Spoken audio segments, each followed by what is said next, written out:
Saudações, caro estudante, seja bem-vindo a mais uma aula de Geografia e Mercados Turísticos.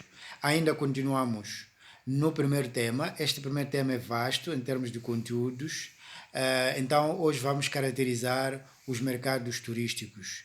Depois de termos visto na última aula o produto turístico, que é objeto de comercialização no mercado turístico, importa-nos ver quais são as características dos mercados do turismo. Então, em termos específicos, vamos alcançar estes objetivos, não é? Vamos distinguir os mercados turísticos emissores e os mercados turísticos receptores, caracterizando cada um desses dois tipos de mercados. Portanto, dando as características específicas, incluindo alguns exemplos. Esta vai ser uma aula muito curta, mas rica em conteúdo.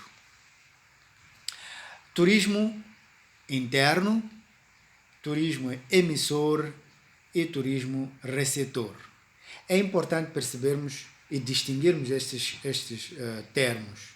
E estes termos são muito usados na literatura que fala de mercados turísticos, daí que o estudante deve ter um bom domínio desses três termos, desses três conceitos, né? Os que viajam no país onde residem, esses turistas estão a praticar o turismo interno. O turismo interno é vulgarmente conhecido como turismo doméstico. Portanto, esse turismo ocorre dentro do território onde há uma procura interna, não é? Os que se deslocam para fora das fronteiras nacionais, não é, desenvolvem o turismo emissor. Portanto, eles estão a exportar capitais em relação ao território onde residem. É um turismo emissor. Estão a emitir uma deslocação para fora do seu território, estão a emitir turistas para outros destinos turísticos. Portanto, estão a viajar para um mercado movidos pela procura externa. Os que não são residentes, mas viajam dentro do país, em consideração, praticam o turismo receptor. Portanto, um país, não é, que recebe turistas está a praticar o turismo receptor. Turistas que vêm de outros países, turistas que vêm de outros territórios. Portanto, esses três termos são importantes. O turismo doméstico é praticado dentro das fronteiras de um território, não é? Sem cumprir com as formalidades migratórias, obrigatórias, neste caso também. Portanto, não há nenhuma formalidade migratória. Por quê? Porque o cidadão em causa que está a praticar o turismo doméstico não sai fora das fronteiras. Enquanto que no turismo emissor, não é? O cidadão em causa, que é o turista, cumpre com as formalidades migratórias, saindo fora dos limites do território onde reside habitualmente. Esse está a praticar o turismo emissivo. Naqueles casos em que o turista está a entrar nas fronteiras de um determinado território, cumprindo com as formalidades migratórias para poder entrar, normalmente é o visto de entrada, não é? Esse turista está a cumprir ou está a fazer um turismo receptor. Por quê? Porque cumpre com as formalidades e atravessa as fronteiras, entra no território que é considerado destino turístico. Neste caso concreto, o destino turístico é esse que está praticando o turismo receptor. Então, esses três conceitos são muito importantes. É melhor discutirem bem, analisarem bem e compreender esses termos, porque vão ser importantes na vossa profissão enquanto técnicos superiores do turismo. Portanto, quando falamos do mercado emissor ou do mercado receptor, é importante distinguirmos isso em outras palavras. Podendo haver outras classificações de mercados turísticos, Interessa-nos a classificação de mercados em países ou em territórios, por causa das tais formalidades burocráticas migratórias. Não é? Os países ou territórios que são emissores ou países e territórios que são receptores. Isso vai nos permitir, portanto, migrarmos para o conceito de mercado emissor ou o conceito de mercado receptor. O mercado emissor trata-se do território onde reside o potencial turista que parte em busca de satisfação de suas necessidades turísticas em outros territórios. Portanto, quando falamos do mercado emissor, estamos a falar do local de onde provém a demanda, do local de onde vem o turista em direção ao destino turístico.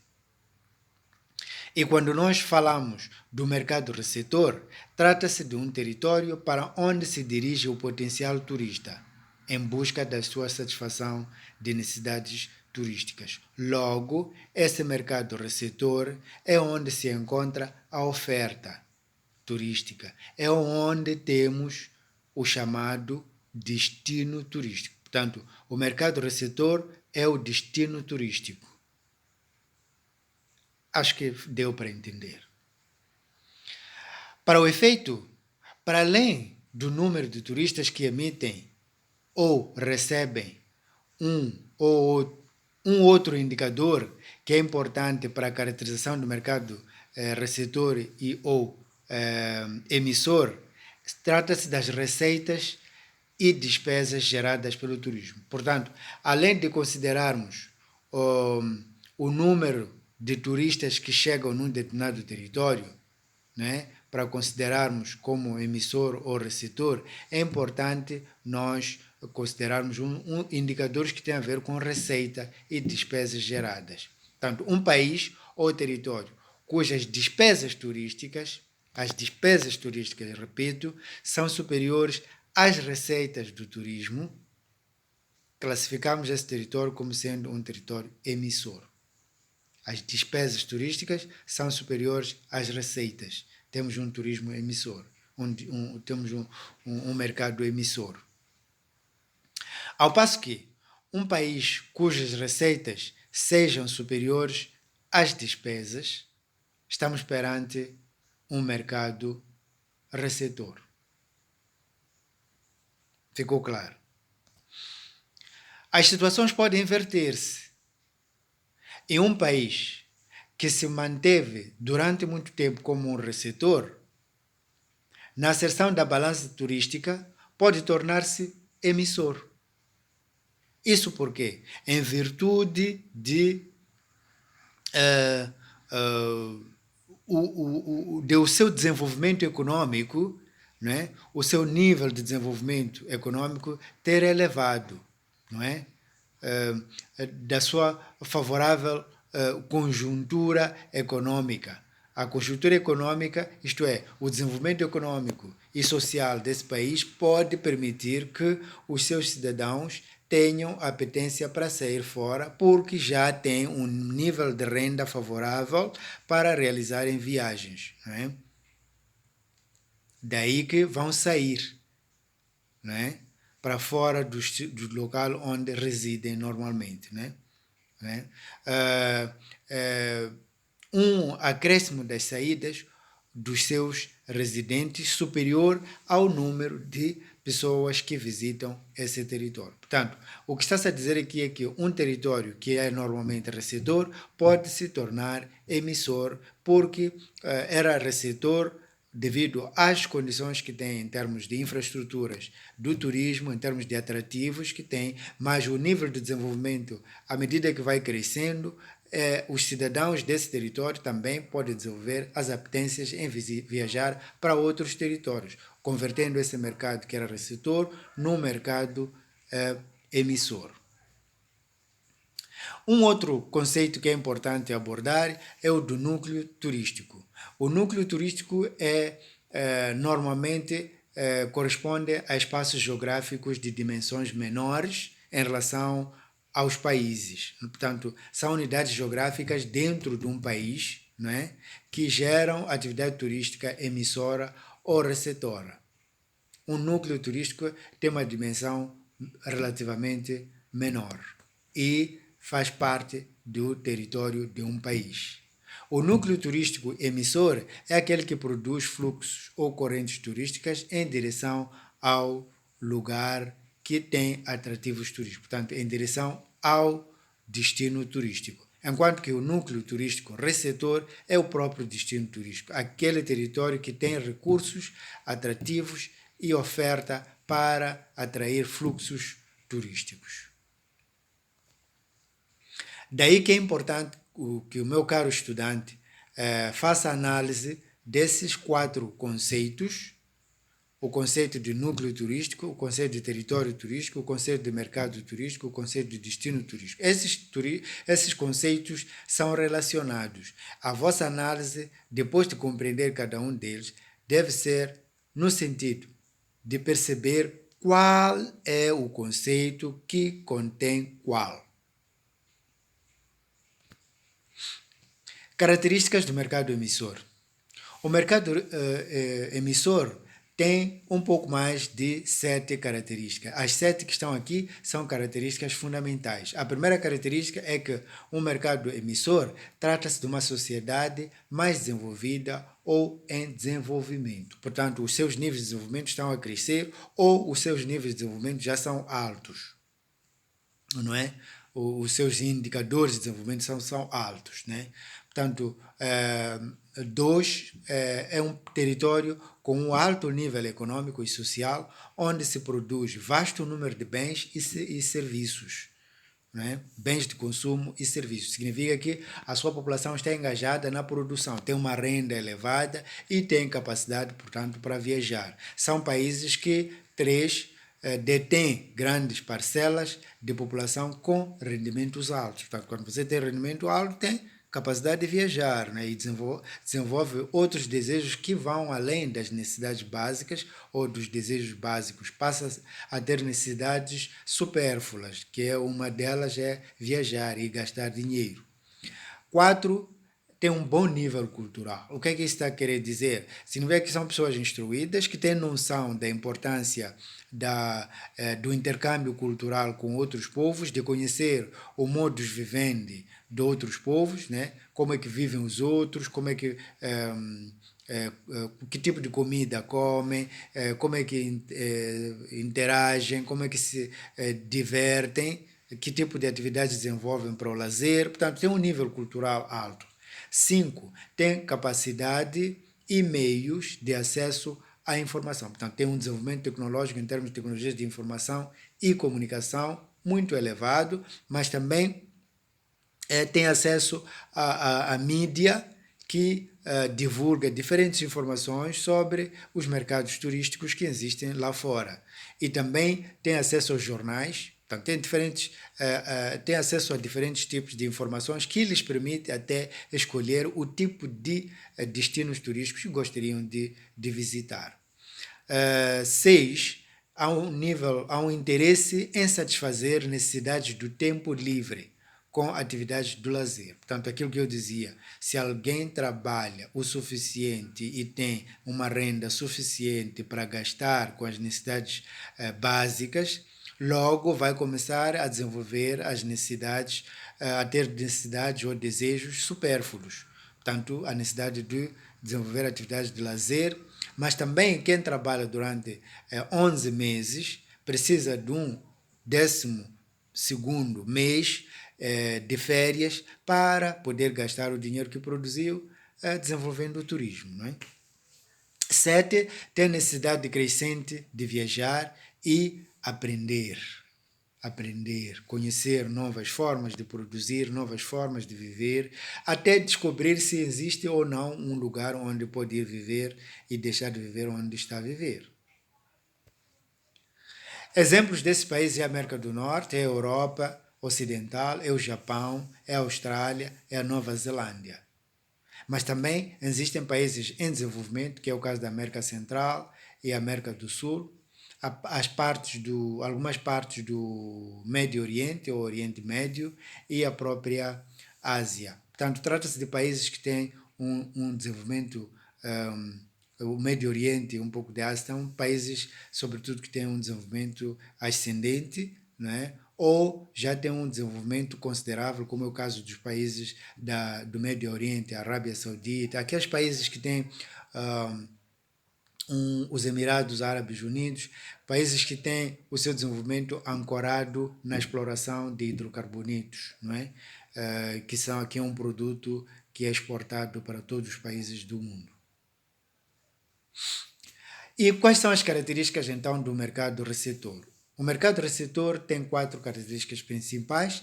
Trata-se de sociedades mais desenvolvidas que possuem atrativos turísticos naturais, culturais, históricos, climáticos e de outra natureza, ou trata-se de sociedades em desenvolvimento, nas quais o turismo é uma fonte de desenvolvimento. Portanto, onde o turismo é uma atividade econômica que gera riqueza a um nível relativamente alto em relação a outros setores produtivos.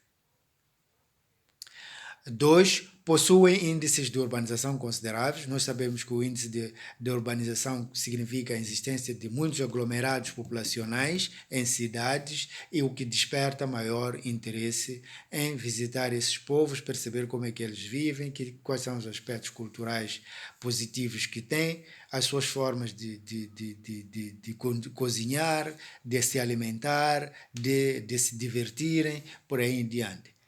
3, existe a infraestrutura básica e específica do turismo assim. Tanto há meios de comunicação, né? Há aeroportos, há portos, há vias férreas, vias rodoviárias desenvolvidas que permitem a chegada de turistas e também a circulação dos turistas dentro desse território, assim como as facilidades em termos de serviços oferecidos, não é, para os visitantes, incluindo os serviços específicos que se trata de meios de hospedagem e serviços de restauração para alimentar os turistas e também os serviços de entretenimento para entreter os visitantes. 4, detém serviços de apoio ao turismo estabelecidos. Está a falar de serviços como bancos, não é? E outros tipos de serviços que são importantes, ou médicos ou hospitalares.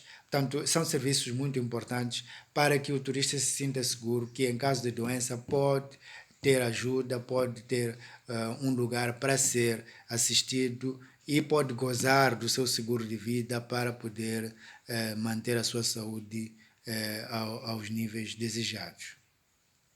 Exemplos desses países voltam a ser os países da América do Norte, a região da América do Norte, a Europa Ocidental, o Japão, a Austrália, a Nova Zelândia, mas também aqui aparecem novos 2 países, que é o caso da França e Itália, que são países para onde muitos fluxos turísticos se dirigem em busca da sua satisfação, em busca de satisfação das suas necessidades turísticas. Mas também temos países como a América Central e do Sul, são os mesmos países, parte do Oriente Médio, Ásia, mas inclui-se aqui já África e países árabes da Ásia Meridional, entre outros tantos países. Portanto, aqueles países que têm atrativos turísticos normalmente vão atrair turistas e são o chamado mercado receptor. Ao longo do tempo, há países que se tem vindo a evidenciar em termos de recepção de turistas, o que faz deles com que sejam alguns países tradicionalmente receptores ou emissores que deixam de ser ou se tornam o inverso. Portanto, há esta flutuação de países que tinham a tradição de receber turistas e que agora começam a ter muitos a viajarem para fora, como foi a estratégia chinesa de fechar o mercado para desenvolver-se e depois abrir o mercado para os seus cidadãos terem a oportunidade de viver, de visitar e conhecer o mundo.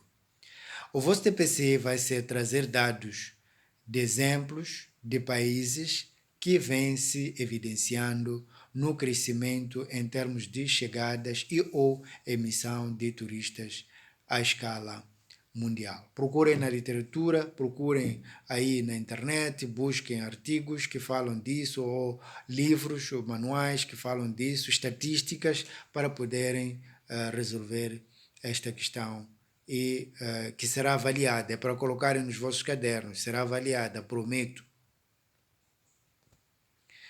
Em caso de dúvidas, os canais já são os tradicionais que poderão usar para poderem partilhar as vossas dúvidas e ou as vossas contribuições. Não tenho estado a receber contribuições, espero que desta vez vocês possam dar as vossas contribuições, perguntas, questões e ou comentários. Até a próxima aula. Tá.